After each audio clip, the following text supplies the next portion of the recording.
Wakati mu basuubuzi b'omu katale ak'Ennakawa nga kiddiridde emivuyo mu bakulembeze ba ssako y'emyoga mu katale kano ng'omuwanika Sale Anthony alumiriza ssentebe Muliisa okubulankanya ensimbi obukadde 6. Sale abuulidde RCC Benessa nti ssentebe Muliisa yafuuka nnantagambwako mu ssako era ssente ez'emyoga abadde azikozesa nga bw'ayagadde. Tufuna emiliyoni emu n'osayiningira miliyoni emu mu kulisiivinga kashi ne bakuwa emitwalo 9 mwetaano.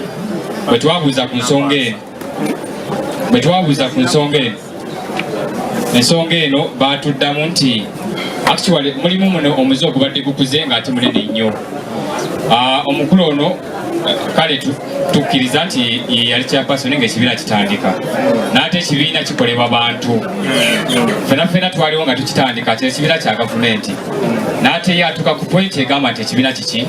Embeera eno ewaliriza RCC Benessa okulagira ssentebe Muliisa okumunnyonnyola ku wa gye yateeka ssente ezisoba mu bukadde 6 ze bamulumiriza ng'ono mukewozaako agambye nti wadde nga tabbanga ku ssente mwetegefu okuzisasula ku lw'obulungi bwa pulogulaamu ey'emyoga. Wange gw'omubaka wa Pulezidenti Nakawa kwe kulondoola gavumenti pulogulaamu zonna n'okulaba ebyo ebibiina byonna gavumenti byebeera etaddemu ssente.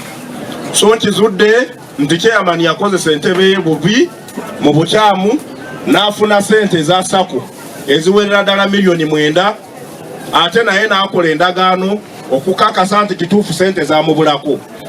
Ssentebe Muliisa agambye nti teyasoma nti kirabika mu kubala ssente banne bamubala omufuulo n'asaba ekisonyiwo. Miliyoni 9.36 eze baba kati ne bagamba ssente ezo zimisinga nimbabuuza ssente zimisinga zitya tubadde tuwizirowinga ssente wamu tuzigaba wamu tuzironda tuzijja mu bammemba tuziza ku akawunti nembasaba nembagamba kirabika okubala kwe kwansuula ki kwe kwansuula wansi kubanga nze ndi musajja wa P7 ate we nali nnyingira ku bukulembeze buno tebasaba qualifications mu nsaasi kati nze bandondayo erinnya lyange ne banteekawo nga chairperson era ne ndwana nnyo okuyimirizaawo emyoga programu ya gavumenti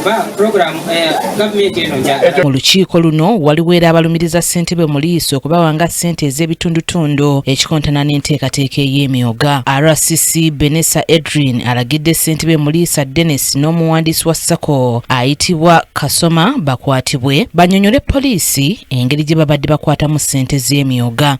Akikozesa nga ye ng'atayingejinzo abakulembera pulogulaamu eno ku division n'okulaba nti ebintu abikolanga bw'ayagala olw'obuyinza bw'alina nga chairman wa SACCO. N'olwekyo bwe nazze mu lukiiko luno ndagidde chairman ne secretary bakwatibwe era okunoonyereza kugende mu maaso tulabe lwaki baleeta loosi ya miliyoni 9 eza gavumenti n'abaani ababadde bakolaboratinga nabo okubba ssente za gavumenti. Wabula RCC Benessa alabudde abakulembeze ba SACCO abanaakwatibwa nga babulankanyiza ssente mu pulogulaamu za gavumenti nti baakukwatibwa. Abakulembeze abalala abagenzi abagufudde omuze okubba ssente za gavumenti eziba zibaweereddwa bejje mu bwavu kuno okulabula tujja tutandise era tuli serious gwe tusanga mu nsobi agenda kukwatibwa era asibye. Bo abakwate okubadde ssentebe Muliisa Dennis n'omuwandiisi we bakukkulumidde omuwanika nga bagamba nti ali mu kkobaane okusaanyaawo SACCO yaabwe. nze sibitegeera ndi wabweru w'ekibala ekyo kyonna. Omwana Sale bamusindisa ate enkola ya gavumenti eri mu ggwanga banga alina kampuni eyiye gyagala eyitimoke ayagala ffe tuveewo bamuyita Salani Sale Anto.